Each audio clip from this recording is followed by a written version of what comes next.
In 2016, after 108 years, the Chicago Cubs finally won the World Series.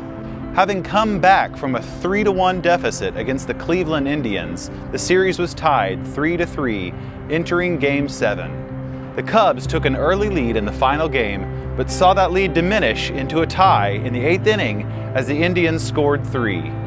With the game tied 6-6 after 9 innings, it was time for extra innings, but only after a sudden rainstorm resulted in a 17-minute rain delay.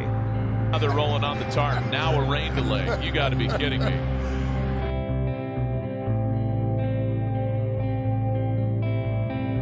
Following the delay, the Cubs scored 2 runs in dramatic fashion, and things looked great for the Cubs to pull off the win. But Cleveland still had to bat. Cleveland scored 1 and had a man on with 2 out when Kris Bryant scooped up an infield grounder and threw to Anthony Rizzo at first base for the final out of the game. The Cubs had won the World Series. Their 108-year championship drought, the longest in baseball history, had ended. The wait was over. 108 years, a season of preparation, playoff games, 7 World Series games, extra innings, and a rain delay. Finally, their dreams had been realized. The Cubs were world champions. In that moment, the team understood their place in history. This win wasn't just about a game, it wasn't just about glory for themselves. As they celebrated, they knew that there were Cubs fans there in Cleveland with them, outside the gates of Wrigley Field, all over Chicago, across the country, and around the world, who had hoped and waited, some for their whole lives, for their beloved team to win the World Series. And finally, it was a reality for them too. Even if you aren't a Cubs fan, if you just love baseball, or even if you just love a good underdog story, you have to admit that was a great moment. The team that had been the object of ridicule was now the greatest team in the world. It reminds me of the people of Israel. They had been slaves in Egypt, the lowest of the low. They had been oppressed and exploited for 200 years when God finally brought them out of Egypt and into the Promised Land. Deuteronomy chapter 26 starts as the Israelites are preparing to enter this Promised Land. It says, "When you have entered the land the Lord your God is giving you as an inheritance and have taken possession of it and settled in it, take some of the first fruits of all that you produce from the soil of the land the Lord your God is giving you and put them in a basket. Then go to the place the Lord your God will choose as a dwelling for his name and say to the priest in office at the time, I declare today to the Lord your God that I have come to the land that the Lord swore to our ancestors to give us. The priest shall take the basket from your hands and set it down in front of the altar of the Lord your God." One of the first and most important things the Israelites were to do when they entered the Promised Land was to give thanks to God and worship him for what he had done. God had kept his promise to Abraham and had delivered the people of Israel out of Egypt to bring them into a land they could call their own. And one way they could give thanks is by bringing an offering of the first and best that land had to offer. Patrick Miller says it this way: "The first fruits offering acknowledges that the land and all of its rich benefits come from the Lord as a gift, undeserved and unearned. Thus, it expresses deep gratitude to the one who is the source of all the provision for life that comes from this gift. To say, 'I have come into the land,' is in effect to say, 'I have received the gift.'" Now, I don't know about you, but I struggle with receiving gifts. Especially if someone gets me something really nice, I often feel like there's an imbalance in our relationship. And a simple thank you doesn't seem enough. Obviously, this first fruits offering wasn't a way to equalize a gift like the Promised Land, but God wasn't asking for the Israelites to balance the scales because that would be impossible. He just wanted them to acknowledge the gift and say thank you. You know, God still operates this way. He's given us the free gift of his grace and reconciled us to himself through the life, death, and resurrection of his Son Jesus, which is something we could never balance out. But all he asks of us is to acknowledge the gift and give thanks. Our worship, then, is an act of giving thanks to God for the unmerited gift he has given us. So how do we appropriately celebrate this gift? I think about the celebration that occurred after the Cubs won the World Series. There were hugs, high fives, people jumping up and down, people breaking down in tears. People flying the W flag all over Chicago and across the country. A few days after their Game 7 win, they held a parade in Chicago where millions of people took off work and kept their kids out of school to be a part of the celebration. It makes me wonder what it would be like if we celebrated God's victory with that much enthusiasm.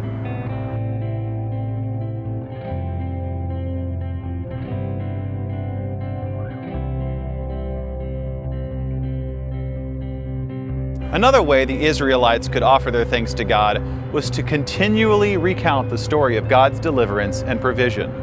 In verses 5 through 10 it says, "Then you shall declare before the Lord your God, my father was a wandering Aramean," referring to Jacob, also known as Israel, who fled from his brother Esau to live in Aram.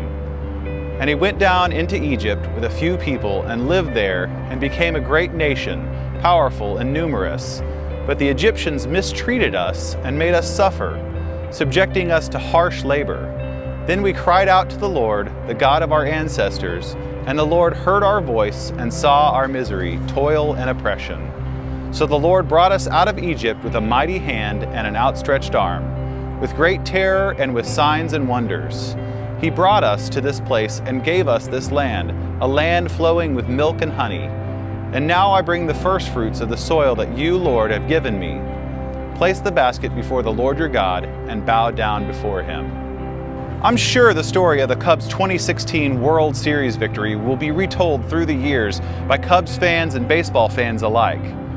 You no doubt have stories of your own that you like to tell of pivotal moments in your life, or of moments in popular culture that were meaningful.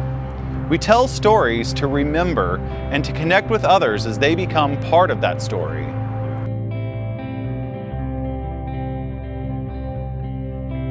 The story of what God had done for the Israelites was to be remembered and passed down through the ages to remind the people that God had worked on their behalf when they could not do it for themselves.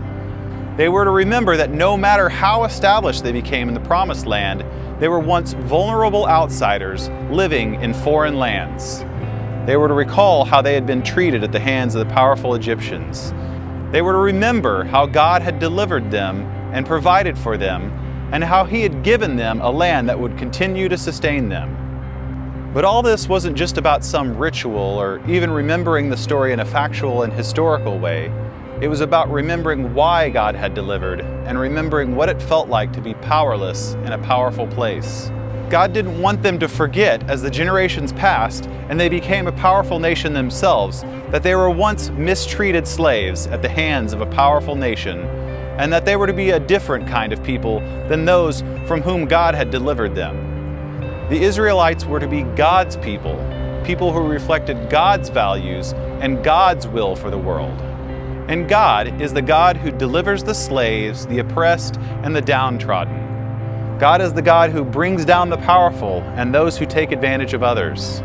God is the God who hears the cry of the powerless and acts on their behalf with His own kind of power to rescue and redeem. Which brings us to verse 11.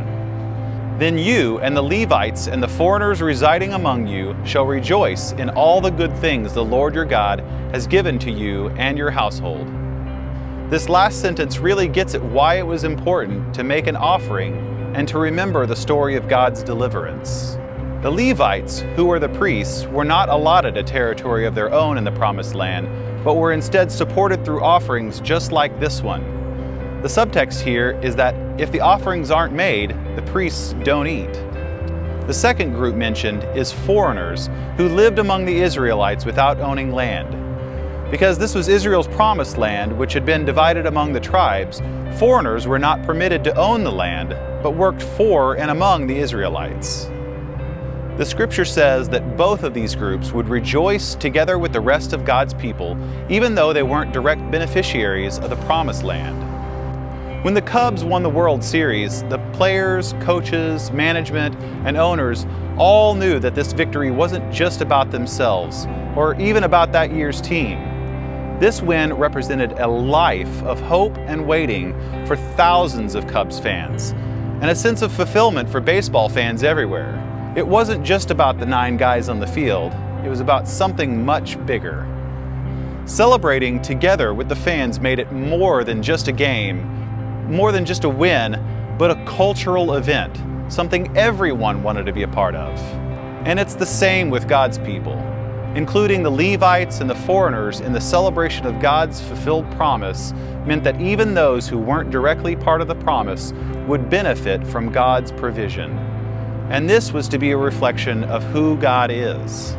This ritual of offering, worship, and remembrance was designed to create in God's people empathy for those who are currently landless and vulnerable, and to remind them to include those who were in the same situation from which God had delivered them. And we are no different.